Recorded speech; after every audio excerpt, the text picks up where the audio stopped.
प्रभु हमारा उसकी जय जयकार करो। निर्बल का वो बल है न्यारा, उसकी जय जयकार करो। जय हो जय हो जय हो जय हो जय हो जय हो। दीन दुखियों का है दाता, भटके हुओं को राह दिखाता। दीन दुखियों का है दाता, भटके हुओं को राह दिखाता। सीधे मार्ग में हमें चलाता, सीधे मार्ग में हमें चलाता। उसकी जय जयकार करो। जय हो जय हो जय हो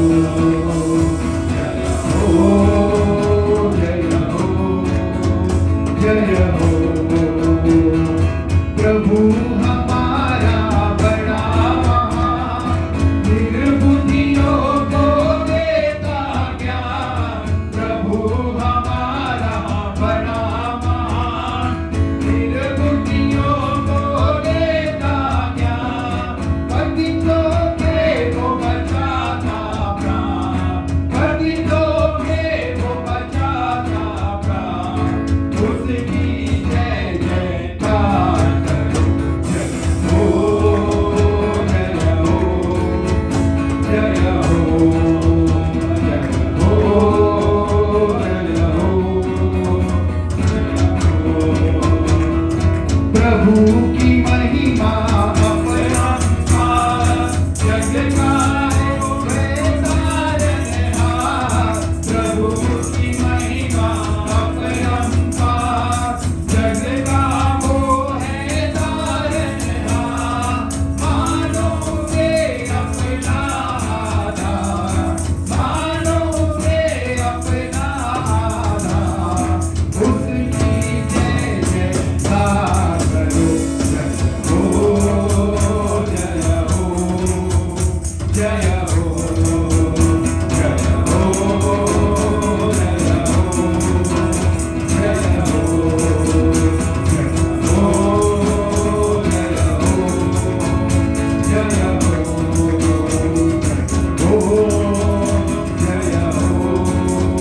जय हो। तू अमृत है, तू सुंदर है, तेरा पहला पहला प्यार है। तू अमृत है, तू सुंदर है, तेरा पहला पहला प्यार है। तेरी स्तुति प्रशंसा हो, तेरी हर पल महिमा हो। तेरी स्तुति प्रशंसा हो, तेरी हर पल महिमा हो। तू अमृत है, तू सुंदर है, तेरा पहला पहला प्यार है। तू अमृत है, तू सुंदर है, तेरा पहला पहला प्यार है। तेरी स्तुति प्रशंसा हो, तेरी हर पल महिमा हो। तेरी स्तुति प्रशंसा हो, तेरी हर पल महिमा हो। मेरी निराशाओं में तेरी आशा बना तू। मेरी निराशाओं में तेरी आशा बना तू। तेरी खामोशियों को समझा तूने प्रभु। तेरी खामोशियों को समझा तूने प्रभु। तू अमृत है, तू सुंदर है, तेरा पहला पहला प्यार है। तू अमृत है, तू सुंदर है, तेरा पहला पहला प्यार है।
मेरा तू ही प्रभु,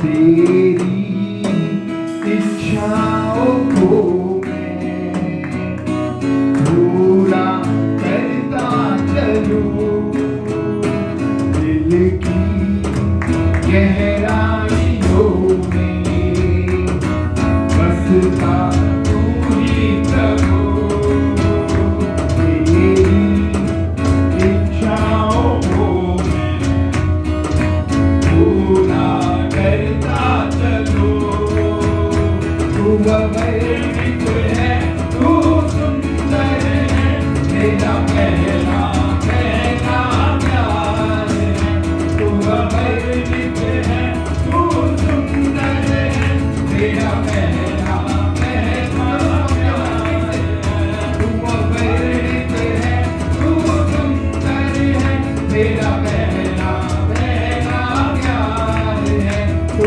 अवर्णित है, तू सुंदर है, मेरा पहला पहला प्यार है, तू अवर्णित है, तू सुंदर है, मेरा पहला पहला प्यार है, तू अवर्णित है, तू सुंदर है, मेरा पहला पहला प्यार है। तेरी स्तुति प्रशंसा हो, तेरी हर पल महिमा हो, तेरी स्तुति प्रशंसा हो, तेरी हर पल महिमा हो, तू अवर्णित है, तू सुंदर है, तेरा पहला पहला प्यार है, तू अवर्णित है, तू सुंदर है, मेरा पहला पहला प्यार है। मैं आज के लिए जो कुछ भी खुदा ने हमें दिया है उसके लिए प्रभु को धन्यवाद देते हैं, और हम ये जानते हैं कि हर चीज़ें इस समय जो संसार में हो रही हैं वो ऑलरेडी कई सालों से होती आई हैं, पर लोग आज भी इसी बात को, मैंने कुछ लोगों से ये बातें सुनी कि सारा रिलीजन जो है वो एक है,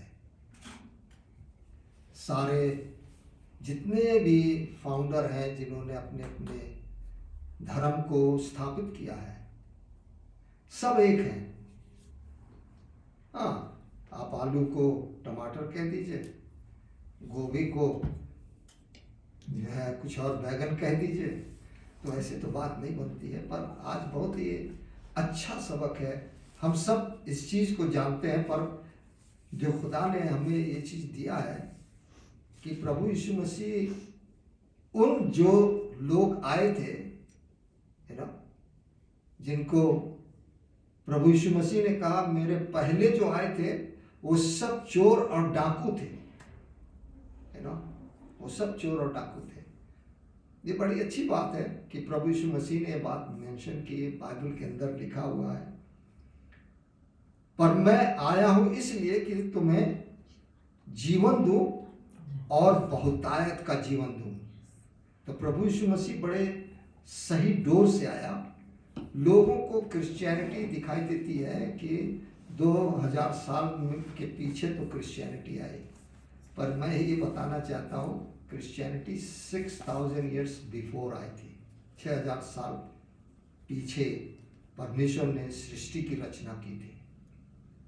और आज ये बड़ी अच्छी बात है जो हम लोग देखने जा रहे हैं कि जब आदम और हवा को प्रभु ने 6000 साल पीछे उनको बाग अदन में रखा, इख्तियार दिया था कि वो सब चीज़ में देख रेख करें, काम करें, पर आदम और हवा उस ब्लेसिंग को रख नहीं पाए, है ना।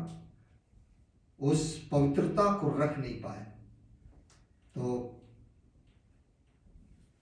उस समय उन्होंने जो गुनाह किया, उस गुनाह ने प्रभु यीशु मसीह को 4000 साल तक, प्रभु यीशु मसीह नहीं आया, शायद इंसान आज बदल जाए, कल बदल जाए, कब बदल जाए, पर कुर्बानी चाहिए थी।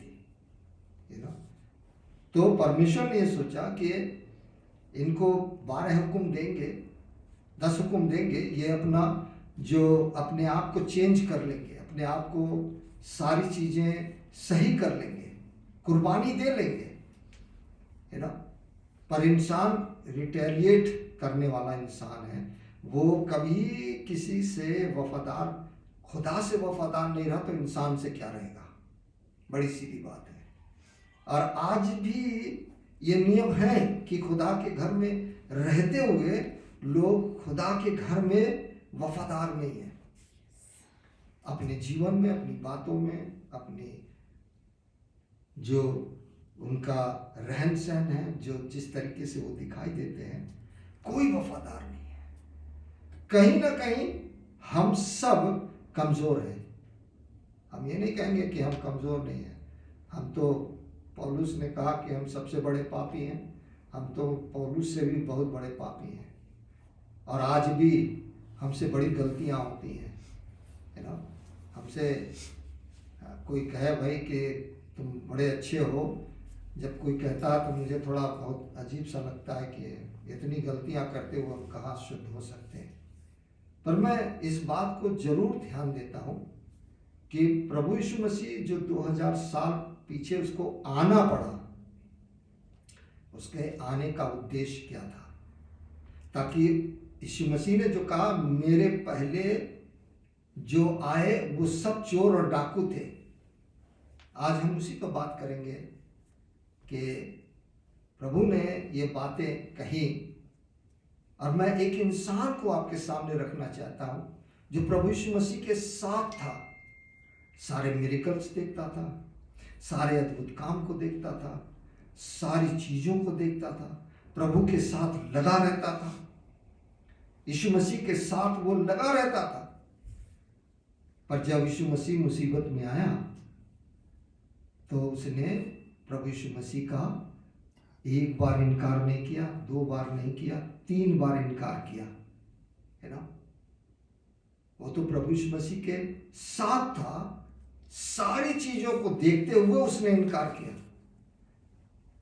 हम लोग भी, हमको जब प्रभु में आते हैं तो बहुत लोग कहते हैं, मैं प्रभु तू मुझको ये चीज देगा, यहाँ ले जाएगा तो मैं ये करूँगा, मैं ऐसा करूँगा, वैसा करूँगा। बड़े बड़े वायदे प्रभु से करते हैं, पर चंद दिनों में जब उनको थोड़ी आशीष मिलने लगती है तो बुलबुले हो जाते हैं। तो प्रभु ठीक है, आज नहीं कल कर लूँगा, आज नहीं परसों कर लूँगा, है ना। खुदा कहता बेटा तेरी आदत मुझे पता है, आई नो कि जब इंसान, प्रभु यीशु मसीह ने कहा मेरे साथ वफादार नहीं हुआ तो वो किसी और के साथ क्या वफादार होगा। ये बात सच है कि लोग कहते रहें कि सारा धर्म एक है। धर्म प्रभु ने नहीं बनाया, इंसान ने बनाया है, और अपनी चाहत के लिए, अपने इंटरेस्ट के लिए, अपने पॉकेट के लिए, अपने रोजी रोटी के लिए, इन सारी चीज़ों के लिए जो है लोगों ने इस धर्म को बनाया। पर आज वही पतरस जिसने प्रभु यीशु मसीह के साथ रहते हुए इनकार किया, वही आज इस बात की गवाही देता है और निडर होकर गवाही देने लगा। मालूम है क्यों? क्योंकि उसको एक चीज की कमी थी, वो थी पवित्र आत्मा। The day he received the Holy Spirit, he was completely changed. इंसान अपनी आदत को बदल सके उसके लिए पवित्र आत्मा का होना अवश्य है। और हम उनके कामों से, उनकी बातों से ये बात जान लेते हैं कि ये पवित्र आत्मा का कुछ लेना देना इनसे नहीं है। क्योंकि दे आर देयर ओन। पर जब पवित्र आत्मा मिलने के बाद पतरस जो था वो गवाही देने लगा। मालूम है क्यों? क्योंकि उसने देख लिया प्रभु यीशु मसीह ने कहा था कि मैं मुर्दों में से जी उठूंगा। तब तो वो इनकार करके चला गया। जब उसने देखा कि प्रभु यीशु मसीह 3 दिन के बाद मुर्दों में से जी उठा और वो अब इस बात की गवाही देने लगा कि मैं पिता के पास जाता हूं, और उन चेलों को दिखाई दिया। चेलों ने उसको देखा कि वो बंद दरवाजे के अंदर, कमरे के अंदर बंद थे और वो उनके बीच में उपस्थित हुआ। प्रभु को कोई चीज रोक नहीं सकती। प्रभु यीशु मसीह के लिए कोई चीज असंभव नहीं है। सारी चीजें संभव है कि वो कहाँ भी हाजिर हो जाए। और जब ये सारी चीजें पतरस देखने लगा तो उसने इस बात की गवाही दिया कि उद्धार किसी और के द्वारा नहीं है। उद्धार किसी और के द्वारा नहीं है, केवल प्रभु यीशु मसीह ही के द्वारा है।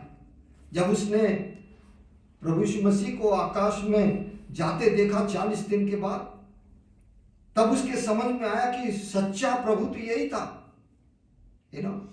बाकी लोग आए इस दुनिया में, अपने कामों को किया और इंसान की तरह मर गए और मट्टी में मिल गए।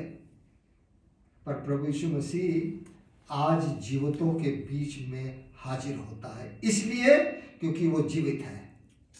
अगर वो मुर्दा होता तो शायद हमारे और आपके लिए कहीं हाजिर नहीं होता। बड़ी बड़ी गवाहियां हमको सुनने को मिलती हैं। एक बच्चे से अभी हमको किसी ने बताया, ज्योति ने, कि एक बच्चा था, उसको प्रभु ने दर्शन देके ये बात उससे कही कि जो हमारी पुतली को, आँख की पुतली को छूता है ना, वो दंडित होएगा। और कुछ लोग हैं जिनको ये समझ में आ रहा है कि Israel is Israel only. I am just telling you, is not just Israel, is the land of God. ये खुदा की मलकियत है, खुदा की जगह है। इंसान कुछ भी कर ले पर उसको छू नहीं सकता। क्यों? क्योंकि उद्धार उन्हीं के बीच से आया है, और वो था प्रभु यीशु मसीह, है ना। और ये बात लिखा है प्रेरितों के काम में, अगर पढ़ेंगे 4:12 में, तो लिखा हुआ है एक्ट्स चैप्टर 4 वर्स 12 में, प्रेरितों के काम 4:12 में, और किसी दूसरे के द्वारा उद्धार नहीं, क्योंकि स्वर्ग के नीचे मनुष्यों में और कोई दूसरा नाम नहीं दिया गया। बाकी लोग कहते रहे, कोई उद्धार नहीं दिया कर सकता जिसके द्वारा हम उद्धार पा सके, केवल प्रभु यीशु मसीह। और ये बात सही है कि बहुत जरूरी है कि हमें इसी जीवन में, जब तक हम जिंदा हैं, हम जब तक इकरार कर सकते हैं, जब तक हम अपनी जुबान से कह सकते हैं कि प्रभु यीशु मसीह ही परमेश्वर का इकलौता पुत्र, हमारा उद्धार करने वाला परमेश्वर है, तब तक हम अपने पापों से मुक्ति नहीं पा सकते। हमारे पापों का उद्धार केवल प्रभु यीशु मसीह से है। क्यों? क्योंकि प्रभु यीशु मसीह ने जो इंसान नहीं कर सका, जो जितने भी लोग आए प्रभु यीशु मसीह से पहले और उसके बाद, किसी ने कोई ऐसा काम नहीं किया जो हमारे लिए कुर्बानी दे सके, हमारे पापों से हमको आजाद कर सके, हमको छुड़ौती दे सके, है ना। केवल प्रभु यीशु मसीह ने यह काम किया। हमें जीते जी उद्धार पाना अवश्य है, ताकि हम अनंत जीवन को हासिल करने पाए। और इस काम के लिए प्रभु यीशु मसीह स्वयं आए। उनका पृथ्वी पर आने का एक रीजन था। वो किसी और तरीके से काम कर सकते थे, वो चाहते तो पूरे संसार को नष्ट कर सकते थे, पर प्रभु होने के कारण ये शायद अच्छा नहीं होता, है ना। क्योंकि वो तो सामर्थी है, पर वो उस सामर्थ को इंसान को देना चाहते थे, इंसान को भटके हुए जगह से, उन जगहों से निकाल के ला के खड़ा करना चाहते थे, और उनको वो ये सामर्थ्य देना चाहते थे कि तुम ये काम करो। You know, he was just giving the power, handing over to people. लिखा है ना मत्ती के 28 के 18 में कि जब यीशु मसीह कब्र में से निकल कर आया, और कब्र में जब शैतान वो आत्मा में था, शैतान से उसने वो जो पावर शैतान ने ले रखा था वो वापस लिया, और जब वो जीवन में आया और चेलों के सामने आया तो कहने लगा कि सामर्थ जो स्वर्ग की है और पृथ्वी की है, यह अधिकार मेरा है। प्रभु यीशु मसीह ने कहा, उस अधिकार से हम सबों को इस दुनिया में भेजा कि उसके चेले जो काम वो करता है यीशु मसीह के नाम से वो करें। चेलों की इसमें कोई अहमियत नहीं है, कोई जगह नहीं है। वो इंसान हैं, आज खड़े हैं, कल वो भी गिर जाएंगे, कल वो भी गलत काम कर लेंगे। लेकिन जो कलाम हमें ये बताता है कि प्रभु यीशु मसीह ने जो सामर्थ्य दी है, केवल वो हमको इस्तेमाल कर रहा है कि हम कहाँ तक वफादार हैं। खुदा सबको इस्तेमाल नहीं करता, सबको ये सामर्थ्य नहीं देता। है ना, लिखा हुआ है लूका की इंजील उसके 19वीं बाब और उसकी 10वीं आयत में इस तरीके से लिखा है। लूक चैप्टर 19 वर्स 10 में इस तरीके से लिखा है, लूका 19:10 में, क्योंकि मनुष्य का पुत्र खोए हुओं को ढूंढने और उनका उद्धार करने के लिए आया है। उसका आने का एक रीजन था। जब दुनिया बदल नहीं सकी तो 4000 साल के बाद परमेश्वर ने डिसाइड किया कि अब हम अपने इकलौते बेटे को भेजेंगे, ताकि लोग उसके कुर्बानी के द्वारा लोग उद्धार पा सकें। मैं आपको ये बताना चाहता हूँ कि प्रभु यीशु मसीह का आना हम सबों को जो भटक गए थे खोज करके अपने पास ले आना, ताकि हम प्रभु यीशु मसीह के द्वारा परमेश्वर से हमारी मुलाकात हो सके। है ना, हम परमेश्वर के पास सीधे नहीं जा सकते, हमें एक जरिया चाहिए। वो जरिया है प्रभु यीशु मसीह। बिना प्रभु यीशु मसीह को ग्रहण किए हुए जब तक हम रिपेंट ना करें, पछताप ना करें कि हाँ हम दुनियावी चीजों में थे, पर आज हम दुनिया से रिश्ता तोड़कर हम आत्मिक बातों में जाना चाहते हैं, हम वो करना चाहते हैं जो प्रभु यीशु मसीह हमें सिखा के गया। है ना, यीशु मसीह ने हमें ये नहीं सिखाया बेटा चोरी करना, गुनाह करना, लोगों को तबाह करना, झूठी गवाहियां देना, लोगों के लिए बुरे बुरे बातें कहना। नहीं, ये सब चीजें नहीं सिखाया, ये संसार की बातें हैं। पर प्रभु यीशु मसीह ने इस बात को कहा कि हमें सब चीजों को माफ करने की जरूरत है। चाहे कितना भी कोई हमारे अगेंस्ट आए, हम उसको माफ करें। इन सारे कामों के लिए प्रभु यीशु मसीह स्वर्ग से आया और ढूंढ करके उन लोगों को जो उसके पास आना चाहते हैं उनको उसने उद्धार दिया अपनी कुर्बानी से। उसकी कुर्बानी से जब हम यीशु मसीह को एक्सेप्ट करते हैं तो उसकी कुर्बानी की वजह से हमको उद्धार मिलता है ना। ये नहीं कहने से हमें उद्धार मिलेगा कि प्रभु यीशु मसीह हम तुझसे आई लव यू, है ना, हम तुझसे प्रेम करते हैं। यीशु मसीह ये कहता है कि तू मुझसे प्रेम करता है तो तू अपने उन पाप से, दुनियावी बातों से, दुनियावी चाहत से, दुनियावी सारी चीजों से तू मोहब्बत करता है, तो तू दो स्वामियों की सेवा एक साथ नहीं कर सकता, क्योंकि एक के साथ तू मिला रहेगा और एक के साथ तू धोखा करेगा, है। तो तू मुझसे प्रेम बता के मुझसे मिला हुआ है, लेकिन तू धोखा मेरे कामों के लिए करेगा। है ना, आज बहुतेरे हैं जो इसी स्थिति में हैं। और ये बात सच है कि प्रभु यीशु मसीह जो था उसको ये अधिकार मिला था कि वो हमको उद्धार दे। ये जो उसको अधिकार मिला था वो इसलिए मिला था कि उसने हमारे और जगत के पापों के लिए अपनी कुर्बानी दी, ताकि उस कुर्बानी से हमारे पाप धुल जाए, मिट जाए, क्षमा मिल जाए।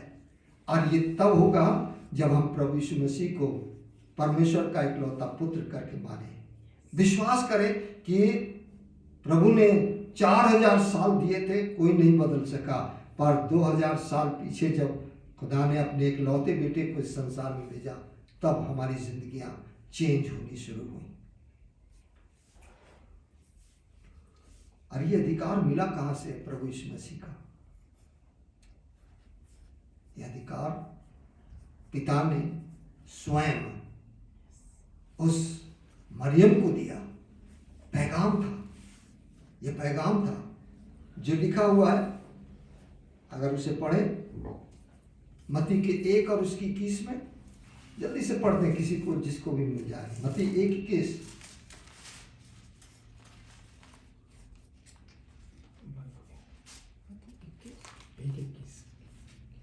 Matthew chapter 1 verse 21। वह पुत्र जनेगी, वह पुत्र जनेगी और तू उसका नाम यीशु रखना, तू उसका नाम यीशु रखना, क्योंकि वह अपने लोगों का, वह अपने लोगों का उनके पापों से उद्धार करेगा। उनके पापों से उद्धार करेगा। मालूम है, पिता ने जब स्वर्गदूत मरियम के पास आया तो उसने उसको ये बताया कि वो होगा कौन, वो करेगा क्या, है ना? वो हमारे पापों का उद्धार करेगा। प्रभु यीशु मसीह सिर्फ इसलिए आया इस जगत में कि हमको खोज कर निकाले और हमारा उद्धार करे। खोजने का मतलब ये है कि परमेश्वर ने हम सबों को पहले से चुन लिया है कि कौन उसके राज्य में जाएगा। तो जो भटके हुए हैं, जिनको उसके राज्य में जाना है, केवल वे प्रभु यीशु मसीह के पास आने पाएंगे। बहुतेरे हैं जिनके लिए आप लाख कोशिश कर लें, वो प्रभु के पास नहीं आ सकते। अगर आज हम ये चाह लें कि हम प्रभु के पास आना चाहते हैं और हम लाख कोशिश कर लें, पर दुनिया की अभिलाषाएं हमको एकदम बांध के रखेंगी, क्योंकि हम दो स्वामी की सेवा नहीं कर सकते। दुनिया की चीजों में और प्रभु के कामों में हम कोई हमारा लेन देन नहीं है। भूल जाएं इस बात को, टाइम वेस्ट ना करें। यदि आप प्रभु में नहीं आना चाहते हैं तो जहां हैं, कम से कम जितने दिन इस दुनिया में आप मौज करना चाहते हैं, अपने चीजों को बनाना चाहते हैं, अपने काम को करना चाहते हैं, कर लें। इसके बाद आपके लिए कोई मौका नहीं, है ना? प्रभु यीशु मसीह को यह अधिकार पिता ने दिया था कि वो हमारे जीवन को बदल सके। यीशु मसीह ने एक बड़ी बात कही, है ना, कि मुझे पिता ने यह अधिकार दिया, है ना। उस अधिकार को पढ़ेंगे और ये जो अधिकार है परमेश्वर से प्रभु यीशु मसीह को मिला था, और उसने ये बात कह दी कि स्वर्ग जाना है, जरूर जाओगे। जब तक तुम मेरे पास नहीं आओगे तब तक तुम मेरे पिता के पास नहीं जा सकते। मत्ती के 14 ये यूहन्ना के 14 और 6 में होना चाहिए, शायद हमने गलत लिखा है। यूहन्ना के 14 और उसकी 6वीं आयत में इस तरीके से लिखा हुआ है, यीशु ने उससे कहा, मार्ग और सच्चाई, मार्ग और सत्य और जीवन में ही हूँ। क्या क्या है? यीशु मसीह मार्ग है, यीशु मसीह सत्य है और यीशु मसीह ही जीवन है। बिना मेरे द्वारा कोई पिता के पास नहीं पहुंच सकता, कोई मेरे पिता के पास नहीं पहुंच सकता। पिता ने 4000 साल वेट किया, फिर अपने इकलौते बेटे को इस दुनिया में भेजा। उसको उसने सामर्थ दिया। उसको मालूम था भविष्यद्वक्ताओं को भी मैंने बड़ी सामर्थ दी, हर को मैंने चुन के खड़ा किया, उनके साथ उनके हर तकलीफों में, लड़ाइयों में, हर चीजों में परमेश्वर स्वयं हाजिर होता था।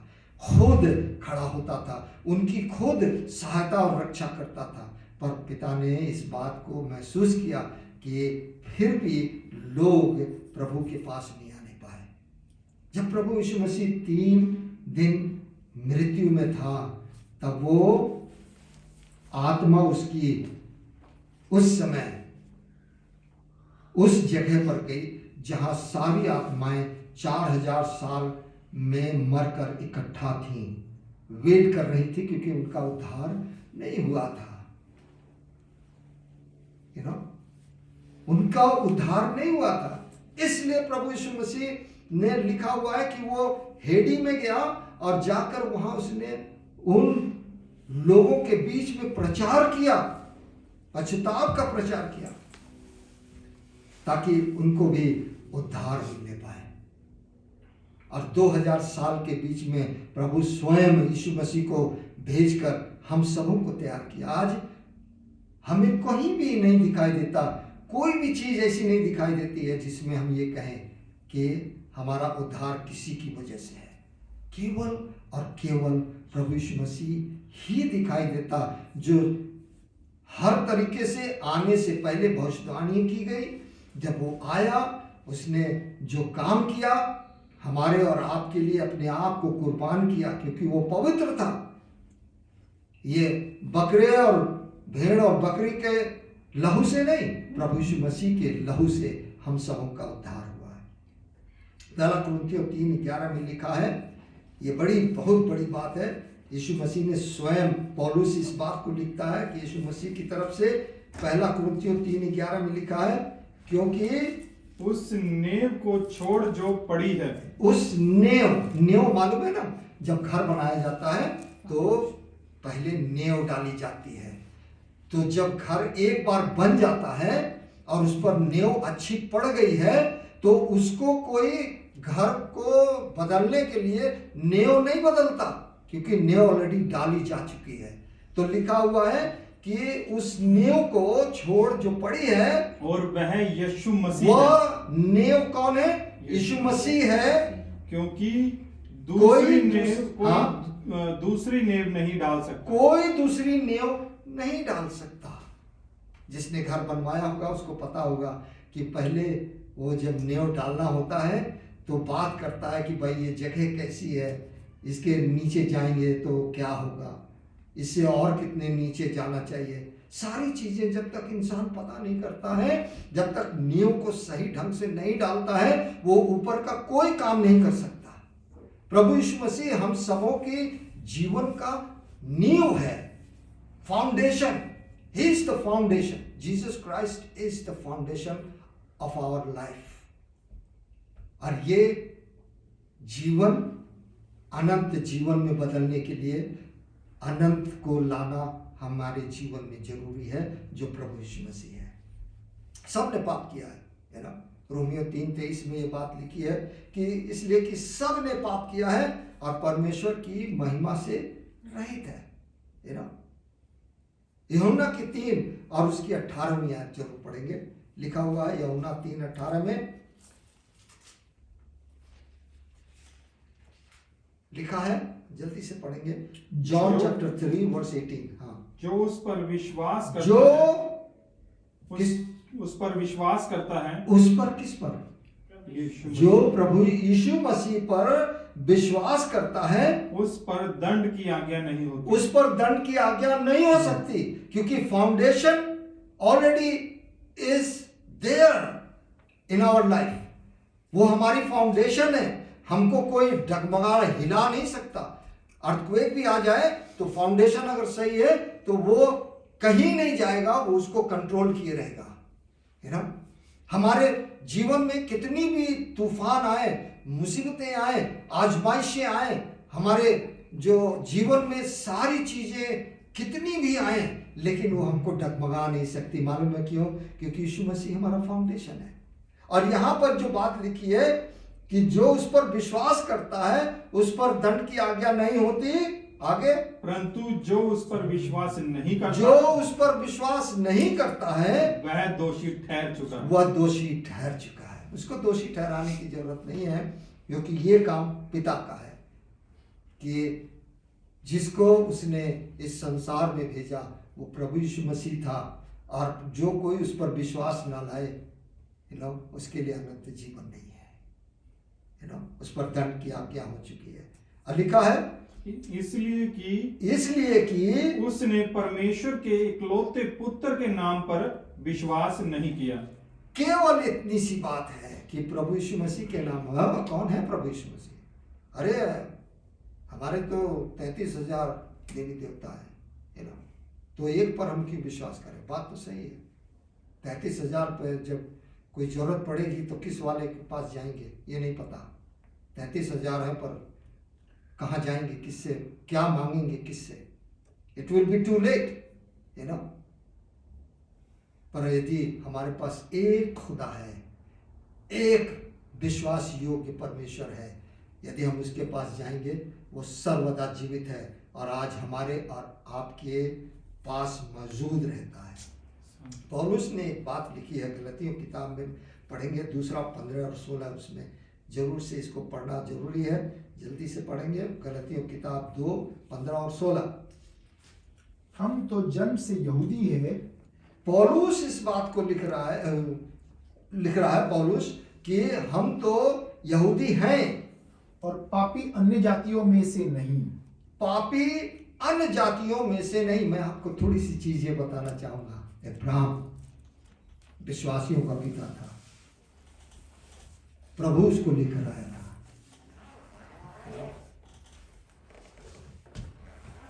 और वो उस समय यहूदी नहीं था।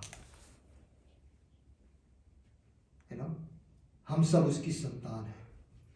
हम जो अन्य जाति हैं, हम सब को प्रभु यीशु मसीह को ग्रहण करना अवश्य है ताकि हमारा उद्धार हो सके। चाहे हम कहाँ से भी आए हैं, हम क्या भी हैं, पर एक ही बात जानने की जरूरत है कि एक खुदा है जिसने इस बात को कहा कि मैं तुम्हारे उद्धार करने के लिए इस दुनिया में आया हूं। और सिर्फ उसका नाम लेने से यदि हमारा उद्धार हो जाए, हमें मुक्ति मिल जाए, तो कितनी अच्छी बात है। जो लिखा हुआ है ये गलतियों के 2:15 में पौलुस इस बात को कहता कि हम तो जन्म से यहूदी हैं पर और पापी अन्य जातियों में से नहीं है। तो भी यह जानकर कि मनुष्य व्यवस्था के कामों से नहीं। व्यवस्था क्या थी? वो 10 हुक्म था पर केवल यीशु मसीह पर विश्वास करने के द्वारा धर्मी ठहरता है। हमने आप भी मसीह यीशु पर विश्वास किया और हम व्यवस्था के कामों से नहीं पर मसीह पर विश्वास करने से धर्मी ठहरे। हम व्यवस्था से नहीं चलते, हम व्यवस्था के कामों पर बिलीव नहीं करते, क्योंकि प्रभु यीशु मसीह विश्वास बनकर आया। या तो हम व्यवस्था को चुन लें या तो हम विश्वास को चुन लें। विश्वास यीशु मसीह है ना। विश्वास सुनने से और सुनना मसीह के वचन से होता है। रोमन 10:17 है ना। ये हमारे लिए बड़ी बात है जो यहाँ पर लिखा है कि हम व्यवस्था के कामों से नहीं पर मसीह पर विश्वास करने से धर्मी ठहरे, इसलिए कि व्यवस्था के कामों से कोई प्राणी धर्मी ठहर ही नहीं सकता है ना। हमारे लिए पुराने नियम में 4000 साल तक व्यवस्था चलती रही और व्यवस्था कभी किसी को पवित्र नहीं बना सके। क्यों? कुर्बानी कुर्बानी कुर्बानी कुर्बानी कुर्बानी कुर्बानी है ना। हमें याद आता है अर्नस्ट मल ने शायद ये गाना गाया कुर्बानी का, और मैं उस गाने को याद कर रहा था, मुझे याद नहीं आया, बस सिर्फ इतने ही कुर्बानी। और मैं आपको ये बात इसलिए कह रहा हूँ कि इस दुनिया में हमें कुर्बानी चाहिए। किन बातों का? जिस्म का नहीं है ना, अपने अंगों का नहीं, अपनी आदतों का, अपनी सोच का, अपनी विचार का, अपनी चाहत का कुर्बानी देना अवश्य है। यदि हमारे अंदर ये चीज नहीं है तो कुर्बानी नहीं है। हम आज भी व्यवस्था से चल रहे हैं क्योंकि हमने प्रभु यीशु मसीह पर विश्वास नहीं किया। मत्ती के जो बात लिखी है 22 के 37 में निकाल लें। मत्ती का 22 उसकी 37 में कोई भी इंसान परमेश्वर के व्यवस्था को पूरी नहीं कर सकता। इसलिए प्रभु यीशु ने हम सबों को एक आसान और संभव सा काम दिया। 4000 साल पूरा नहीं हुआ तो यीशु मसीह इस दुनिया में इसलिए आया कि अच्छा चलो हम वो व्यवस्था बदल देते हैं, तुम मुझ पर विश्वास करो, मैं कुर्बानी देता हूं और यदि तुम मुझ पर विश्वास करोगे तो मैं तुम्हें पिता के पास ले जाऊंगा। है ना? मत्ती के 22 उसकी 37 में लिखा हुआ है, उसने उससे कहा हाँ, तू परमेश्वर अपने प्रभु से अपने सारे मन और अपने सारे प्राण अपनी सारी बुद्धि के साथ प्रेम कर। एक छोटी सी चीज है, जब तू अपनी मन को परमेश्वर की तरफ लगा देगा, जो तेरा प्राण है, प्राण ये है ना, जो कुछ भी सोचता है, जो कुछ भी करता है, जो कुछ भी देखता है, जो कुछ भी चलता है, ना, अपने प्राण को और अपनी बुद्धि को जो तुझे आत्मिक तौर पर सिखाती है, जब ये तीनों चीज तू अपने परमेश्वर को दे देगा तो शैतान छू ही नहीं पाएगा। तेरा ईमान बन जाएगा, तू बढ़ जाएगा, तू ना चोरी करेगा, ना झूठ बोलेगा, ना बेईमानी करेगा, ना बुराई करेगा, ना किसी के लिए जो झूठी गवाही देगा, कुछ भी नहीं करेगा। ये सब खत्म हो जाएगा। क्यों? परमेश्वर का भय हमें ये बुद्धि बताएगी, हाँ पिता ये सब चीजें पसंद नहीं करता है, ये काम मत करना, तुम यहाँ मत जाना, ये काम पर पिता को पसंद नहीं है। हमारी आदतें बदल जाएंगी। ये प्रभु यीशु मसीह इसलिए आया था कि हम जो आजाद थे, अपनी आदतों से जो चाहते थे हम करते थे, पर प्रभु यीशु मसीह इसलिए आया कि हमारी आदतें बदल जाएं। और ये आदतें तभी बदलेंगी जब we surrender all to our Jesus Christ. जब हम अपनी सारी चीजों को परमेश्वर के हाथ में सौंप देंगे, तब जो है हमारे लिए सारी चीजें पूरी हो जाएंगी। मैं आपको बहुत कुछ बताना चाहता था, पर time not giving me permission. मैं आपको सिर्फ इतनी सी चीज बताना चाहता हूँ, जो खास चीजें हैं वो ये है कि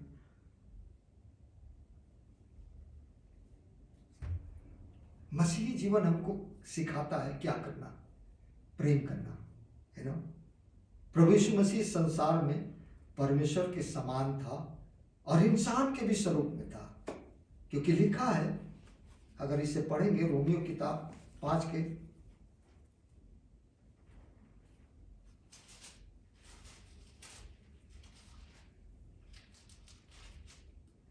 के 12 में लिखा हुआ है, इसलिए जैसा एक मनुष्य के द्वारा पाप जगत में आया और पाप के द्वारा मृत्यु आई और इस रीति से मृत्यु सब मनुष्यों में फैल गई। मनुष्यों में क्या फैल गई? मृत्यु फैल गई, क्योंकि सबने पाप किया। मैं आपको एक जगह और ले जाना चाहता हूं, और ये चीज आदम से शुरू हुई थी, जो लिखा हुआ है कि आदम और हवा ने के पाप करने के द्वारा जो रिश्ता परमेश्वर के साथ था, पाप की वजह से टूट गया। लिखा उस रिश्ते को दोबारा कायम करने के लिए यीशु मसीह को क्रूस पर कुर्बानी देनी पड़ी, ताकि हमारा संबंध फिर से परमेश्वर में एक साथ बन सके। केवल और केवल प्रभु यीशु मसीह ने यह कुर्बानी दी और हम सबको पाप के उस बंधन से मुक्त किया जहां शैतान ने जकड़े हुए था। लूका की इंजील 14 और उसकी 4 की 18वीं। लूका इंजील 4 के 18। प्रभु का आत्मा मुझ पर है। प्रभु यीशु मसीह ने कहा कि मुझ पर क्या? प्रभु की आत्मा मुझ पर है इसलिए कि उसने कंगालों को सुसमाचार सुनाने के लिए मेरा अभिषेक किया है। हाँ, प्रभु यीशु मसीह का अभिषेक किया गया था। परमेश्वर ने उसका अभिषेक किया था ताकि वो कंगालों को सुसमाचार सुनाए। और मुझे इसलिए भेजा कि बंदियों को छुटकारे का। बंदी कौन? जिनको शैतान ने बांध रखा था। आज भी बहुत तेरे लोग बंधे हुए हैं, शैतान के चंगुल में हैं। पर यहाँ लिखा है, प्रभु यीशु मसीह ने कहा कि हमें बंदियों को छुटकारे का, अंधों को दृष्टि पाने का सुसमाचार क्या करूं? प्रचार करूं और कुचले हुओं को छुड़ाऊं। इसीलिए प्रभु यीशु मसीह इस दुनिया में आया कि वो हम सबको हमारे पापों से छुड़ा सके। ऐसे नहीं आया। पिता ने 4000 साल जब वेट कर लिया और उसको ये समझ में आ गया कि इंसान कुर्बानी नहीं दे सकता। अपनी आदतों का, अपने ख्यालातों का, अपने सांसारिक चाहत का, सांसारिक बातों का वो कुर्बानी नहीं दे सकता। इसलिए प्रभु यीशु मसीह को इस दुनिया में भेजा। और ये कलाम में जो भी हम लोगों ने पढ़ा, ये हमारे लिए पैगाम है कि प्रभु यीशु मसीह जो हम कुचले हुए हैं, शैतान हमको रोज कुचल रहा है, कहीं ना कहीं मुसीबतें ला रहा है, कहीं हमारी आफतें ला रहा है, हमारे परिवार में दुश्मनी पैदा कर रहा है, हमारे लोगों में, हमारे बच्चे जो है वो दूर हो जा रहे हैं, हमारे हर चीज़ों में हमको मुसीबतों में डाल रहा है। इसलिए परमेश्वर ने उसको भेजा कि जाओ कुचले हुओं को आज़ाद करो और सुसमाचार का प्रचार करो। मैं आज ये आपके सामने रख रहा हूँ सिर्फ इसलिए क्योंकि ये हमारे लिए इम्पोर्टेंट है। 2-3 आयतें जरूर पढ़ के जल्दी से खत्म करूँगा। लिखा हुआ है इफिसियों की किताब 1:22 और 23 में, इफिसियंस की बुक उसकी 1 और 22 और 23 में, और सब कुछ उसके पांव तले कर दिया। और उसने, परमेश्वर ने प्रभु यीशु मसीह के पांव के तले सब कुछ कर दिया और उसे सब वस्तुओं पर शिरोमणि ठहराकर कलीसिया को दे दिया। ये कलीसियाएं हमारी नहीं है, हम तो सिर्फ खुदा के सेवक हैं। दास, वो भी हम कहेंगे निकम्मे दास। पर खुदा ने जो हमें खड़ा किया है, हम उसकी बातों को लाके पूरी तौर से नहीं कर पाते, इसलिए हम अपने आप को निकम्मा दास कहते हैं। पर जो बात यहाँ लिखी है कि उसके पांव तले कर दिया और सब वस्तुओं पर उसे शिरोमणि ठहराकर कलीसिया को दे दिया। यह उसकी देह है, यह उसकी देह है और उसी की परिपूर्णता है, उसी की परिपूर्णता है जो सब में सब कुछ पूर्ण करता है। आमीन, आमीन। प्रभु यीशु मसीह का जिस्म हमारे लिए है। हम लोग उसके जिस्म को, उसके लहू को लेते हैं। मालूम है क्यों? क्योंकि वो शिरोमणि है, वही हमारा कलीसिया का शिरोमणि है। हम जो कलीसियाएं हैं, जो प्रभु के नाम से जुड़ते हैं, प्रभु के घर में जुड़ते हैं, हम सब उसी के अधिकार से अपने जीवन को बिताते हैं। इब्रानियों की किताब 9 और 12 में ये बात लिखा है क्यों वो शिरोमणि बना। इब्रानियों का 9 और 12 वो कलीसियाओं का शिरोमणि क्यों बना? और बकरों और बछड़ों के लहू के द्वारा नहीं, बकरों और बछड़ों के लहू के द्वारा नहीं, पर अपने ही लहू के द्वारा एक ही बार पवित्र स्थान में प्रवेश किया और अनंत छुटकारा प्राप्त किया। हमारा प्रभु यीशु मसीह एक बार कुर्बानी दी और उस कुर्बानी से उसने हम सबों को आजाद किया और स्वर्ग में अपने पिता के पास उसने भीड़ लगा दी। आ जाओ मेरे साथ आओ। हम प्रभु यीशु के बिना कहीं नहीं जा सकते। हमारे लिए ये बात सच है। और जो मैं कलाम आज आपके सामने रख रहा हूं, 2 तीमुथियुस 3:16 में जरूर पढ़ दें। लिखा हुआ है, ये कलाम हम अपनी तरफ से नहीं दे रहे हैं, और ये किसी ने, जिसने लिखा है उसने भी इसलिए नहीं लिखा कि उसको कहीं से मिला है, पर ये बात जो लिखी है 2 तीमुथियुस 3:16 में, संपूर्ण पवित्र शास्त्र संपूर्ण पवित्र शास्त्र परमेश्वर की प्रेरणा से रचा गया है परमेश्वर की प्रेरणा से रचा गया और उपदेश और उपदेश और समझाने और सुधारने और धार्मिकता की क्या शिक्षा के लिए शिक्षा के लिए लाभदायक है। बड़ी बात है।